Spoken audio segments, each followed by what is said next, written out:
Hey everyone, Geophysicist Stefan Burns here. We have just observed Interstellar Object 3I Atlas brightening dramatically over the past few days, leading up to its perihelion, its closest approach to the sun, which it performed yesterday, October 29th, at a very close distance of just 1.36 astronomical units. The sun-Earth distance reference is 1 AU.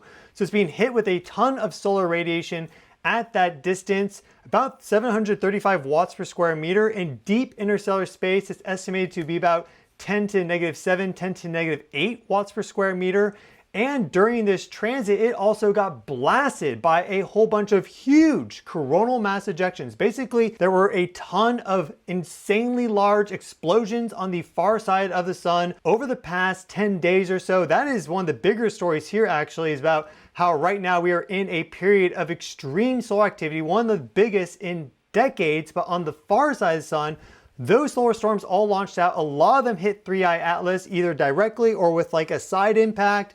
And then it had its perihelion, and well, we observed it brightening dramatically, much more so than with normal comets from our solar system, from the outer edges of our solar system, what we hypothesize as the Oort cloud. There has been a lot that's happening here. We do have some up-to-date positional measurements of 3I Atlas as a result of the CCOR1 and C3 coronagraph views that we have of the sun. This is specialized telescopes that look at the sun so we can see these solar storms and solar wind outflows. They also were able to detect 3I Atlas using advanced stacking techniques and confirm that it is following along its normal trajectory. And in fact, the latest observation was taken yesterday on the 29th, likely from one of the probes that is flying around the solar system, though NASA has not stated which probe has gathered that data. So 3I Atlas has not deviated from its trajectory, but it has brightened dramatically, much more so than normal comets in our solar system would.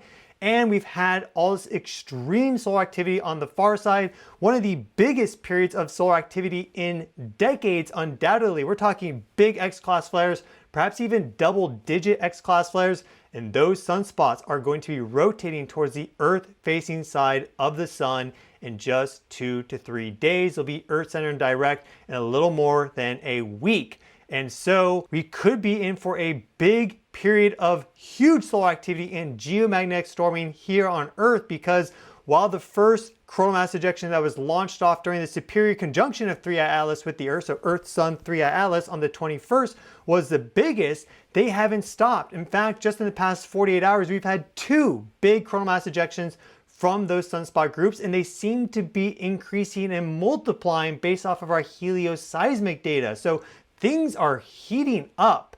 As we forecasted way back in July that this was definitely a possibility, it is happening right now. Perihelion has occurred. 3I Atlas is still very close to the sun, but now it's on its way near Jupiter. It's going to fly out of our solar system unless it does something unusual. Of course, I'll keep you up to date on all that if you subscribe to the channel. But without further ado, let's jump right into it.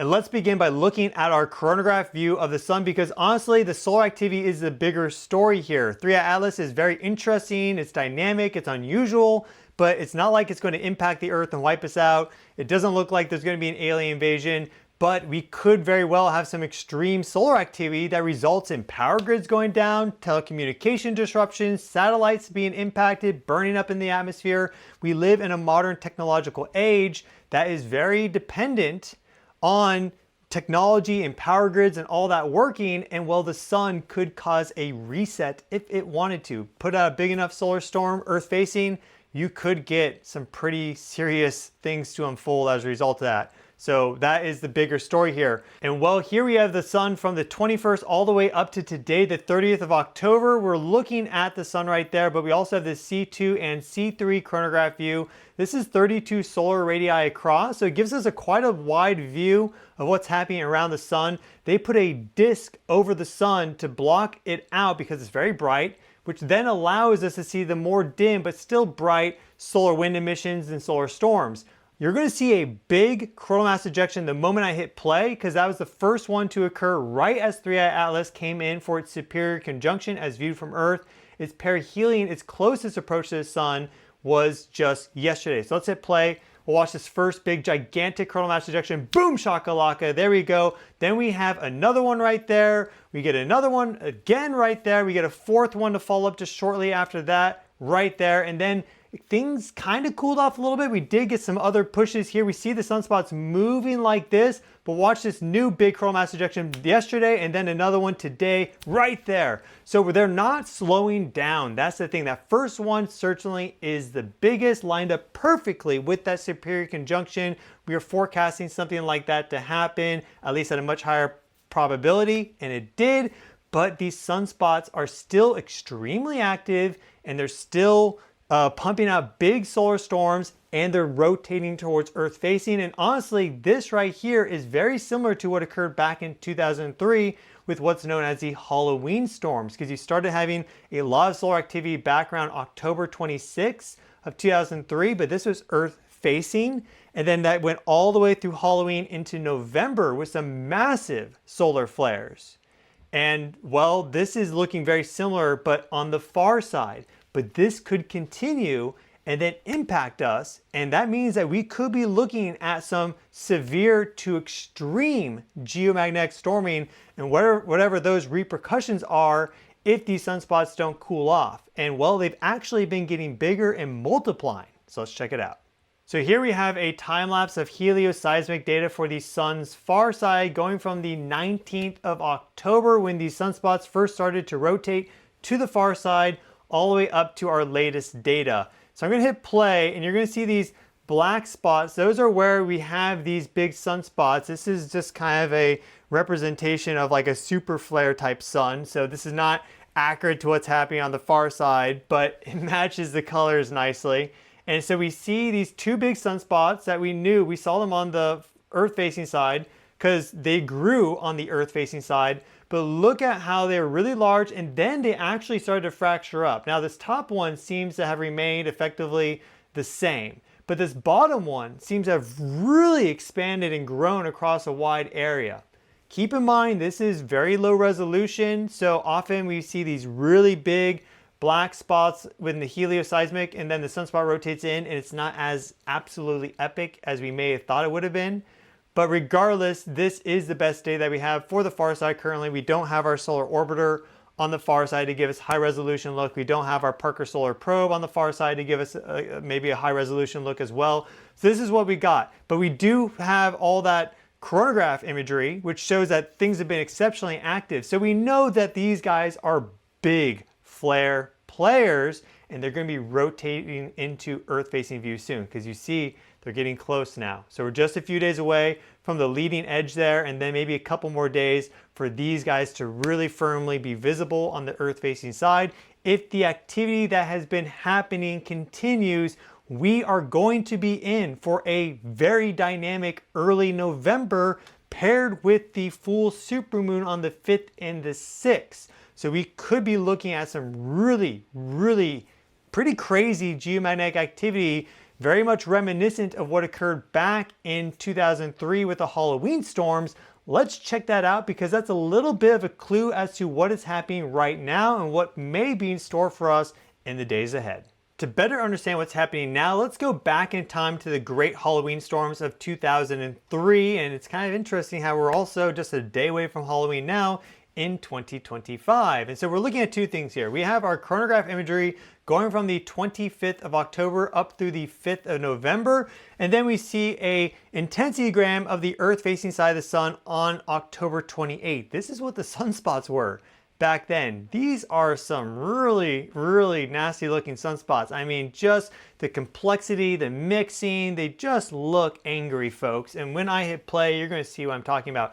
Look at the extreme activity that we had on the Earth facing side of the sun back in October of 2003. It starts to ramp up and it only gets bigger and bigger. But you'll notice also, here's one of the main things I want you to see and really contemplate. That bright point of light right there, that is the planet Mercury, and it just performed a superior conjunction. There's a big solar storm launch right there, Earth direct. We'll see another one of those coming up pretty soon.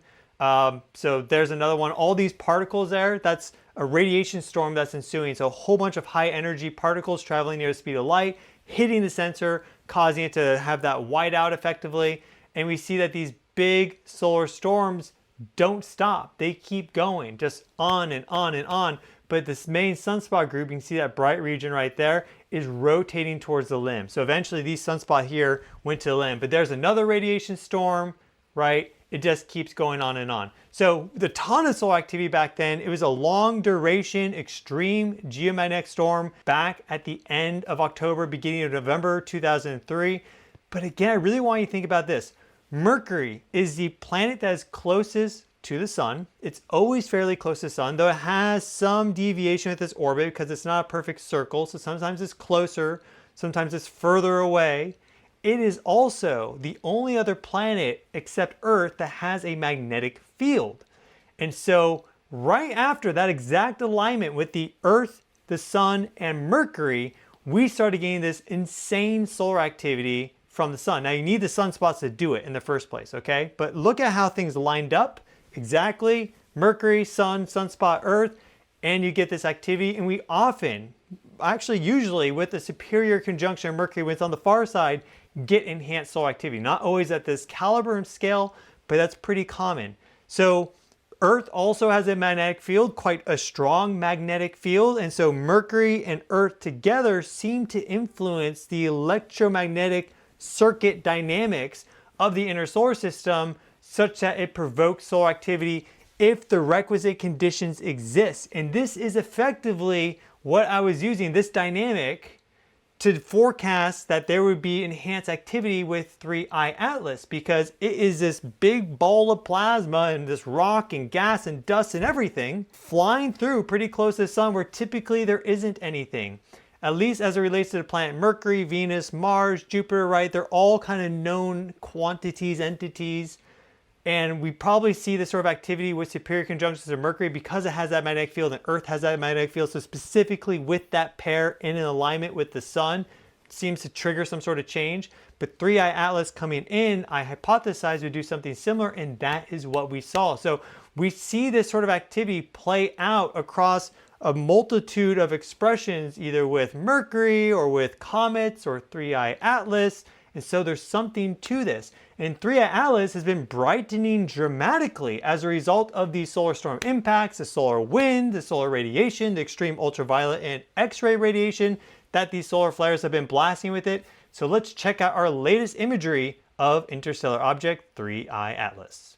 And here we have our absolute latest images of Interstellar Object 3I Atlas from just before its perihelion. Thanks to the work of Kui-Chen Zhang and Carl Batams, they released a preprint research paper today, October 30th, analyzing 3I Atlas using available CCOR1 coronagraph imagery, C3 coronagraph imagery, and also some imagery from Stereo A, which was one of our satellite probes that we have as well. The best imagery that we got was from CCOR1. I showed that data before. It tracks across that chronograph from the 18th to the 24th, and you can actually pick it up in single frames.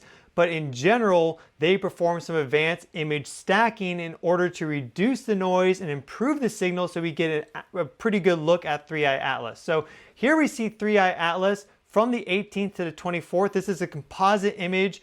Here we also see in our C3 coronagraph view going from the 15th to the 26th. You can't pick it up in individual frames of the C3 chronograph. I tried and I found that I couldn't find it. And then they also talk about that in the research paper. They had to stack the data in order to pull it out and to improve that signal to noise ratio. So it looks pretty normal, but again, no real significant tail like you would get from a normal comet. So it's still quite bizarre. They also talk about its nucleus has a lot of oddities to it because of these compositional differences from normal comets that we observe in our solar system. You know, whether this is a comet or an object or whatever, it's really totally open. There's so many bizarre things that to classify it just 100%, this is what it is at this point, I think is a little preemptive. And what they also picked up is that there was no observed offset in the position of 3I Atlas with the data that they had, going all the way up to the 26th of October. And the latest data comes in yesterday, October 29th, from NASA JPL. On their website, they show that their latest observed position was taken yesterday, but we don't know specifically what that was from. So it appears that 3i Atlas is on track. Interesting that NASA's updating its position, but they're not releasing the high-rise imagery from October. But honestly, at this point, it kind of doesn't really matter unless it really shows us something absolutely critical with its nucleus, because we are getting some imagery of 3i Atlas right now, and it's going through these changes. It's brightening rapidly. So let's check out just how much it's increased in brightness over the past few days. So here we have another graphic from that research paper showing the two different light curves for 3i Atlas. This is what was expected, and this is what has actually occurred. And they've done some normalization of this data. So the apparent magnitude that they calculated for perihelion would be about 9, whereas this here is showing like 7.5. So again, there's some normalization here based off of the sun and 3i Atlas distance. But we see that this is brightened dramatically more than expected based off of really the CCOR1 and also the C3 SOHO coronagraph view. We see them both right there. You kind of take that average and it puts it right here, but they were expecting it down there. And this is going from that Mars flyby up to now. We didn't see 3i Atlas at all in the coronagraph imagery during this time frame of like October 5th, October 10th, October 15th. We started to pick it up around the 16th and 18th of October. So we do have a bit of a gap here, but you just put the simple fit between them and we see that it tracks pretty nicely. So this was definitely unexpected. It's much more so than normal comets within our solar system. They don't behave like this. Now, there have been plenty of comets that have gone much brighter, but based off of where 3i Atlas is in the inner solar system, it's very, very bright. So it's speaking to some unique dynamics at play.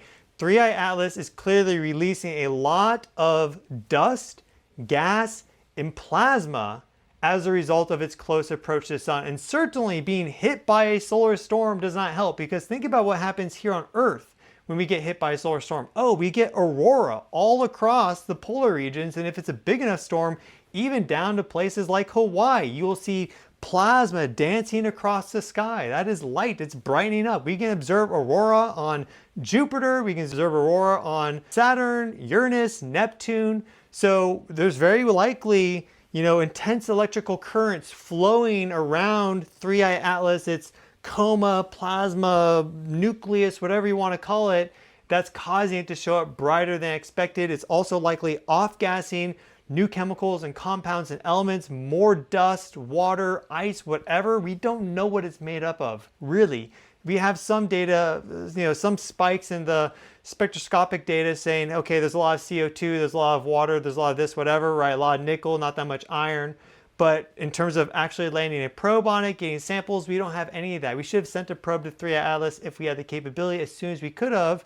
And I don't think there's any plan to do any redirects of the Juno probe circling around Jupiter to do an intercept. So we're going to get some observations from the JUICE probe, ESA's JUICE, which is circling around the sun right now close to 3i Atlas starting November 2nd. And so it's expected to be very bright, especially after perihelion. But we're only going to start being able to get Earth-based observations again starting probably mid to late November. And another important key is that, again, those latest images that we saw right here, this is based off of stacking. So you need to do a lot of stacking to pull out information and improve that signal to noise ratio. So don't expect to be able to point a telescope at this and to immediately be able to see it in high fidelity. You're going to have to do multiple long exposure photos once it does come back into view, and then stack those, signal process, and more to get really good high resolution looks. So just be mindful of that, because as it starts to come back into view, a lot of people are going to point their telescopes at it. Not everyone's going to do the full due diligence, and a lot of stuff's going to start floating around. So just want you to be aware of that. And the other thing to report on right now is that we are currently in a G1 geomagnetic storm that could strengthen to a G2 level, because we are right now being hit by a high-speed stream of solar wind from a coronal hole that's been active on the sun now for more than a year, 15 rotations.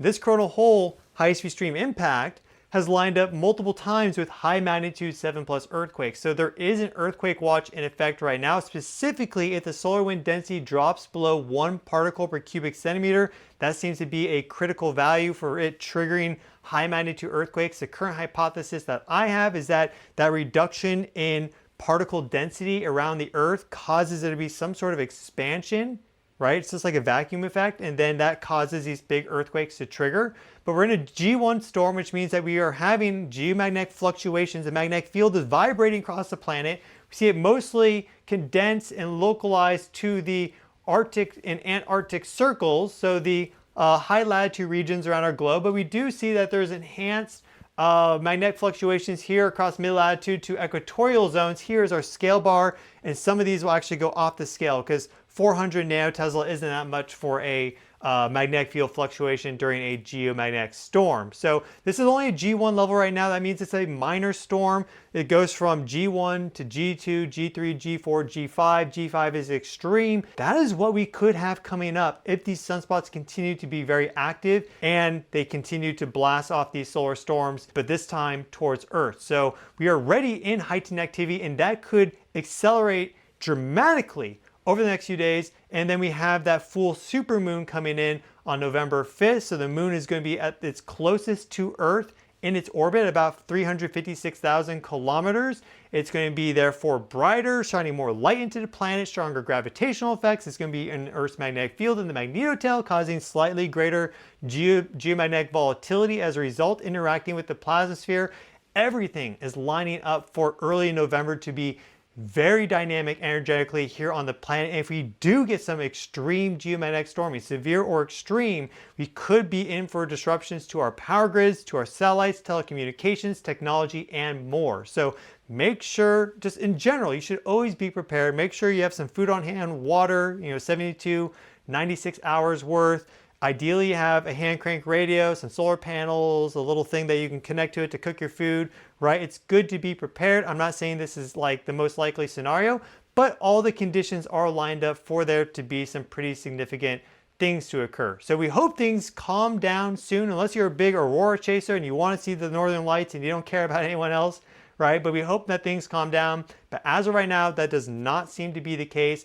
3i Atlas is still going to be very close to the sun during this whole time period. So we see how it started to trigger solar activity when it formed that alignment with Earth. At least you can make that argument because it's perfectly aligned temporally, but it's still very close to the sun. So it's not like it's immediately now at Jupiter. It's going to be within that orbit of Mars for quite a while, all the way into November, and it starts to exit out, I think, like late November, early December. So I will keep you up to date every step of the way. Make sure you subscribe to the channel to stay informed as to what is happening here on Earth energetically with earthquakes, volcanoes, energetic movements like geomagnetic storms and more, solar activity, space weather, planetary resonances, alignments, cosmic forces and influences. I'm your guy, Stefan Burns, your cosmic bro. And remember that at the earthevolution.com/store website, I have merch. I also have holistic wellness tea blends. I have herb coffee. This stuff's amazing. It's half the caffeine of normal coffee because it's half coffee, but the other half is chicory root and dandelion root and lion's mane mushroom. So it works really nicely with the body to promote better neurogenesis and mental sharpness and acuity. It's great for if you are reading or researching or learning a new skill, but you won't get buzzed out and have an energy slump later in the day because the dandelion root, the chicory root are very supportive of your energy levels. They contain inulin, and the lion's mane mushroom helps to just kind of perk everything up and promote neurogenesis and more. So that stuff is awesome. We just mixed up a new batch, so make sure to pick some up if you are interested in that, in addition to the other products that we have on the store. Thank you all so much for watching. Wishing each and every single one of you well. Have a wonderful Halloween, and I'll see you all in the next video.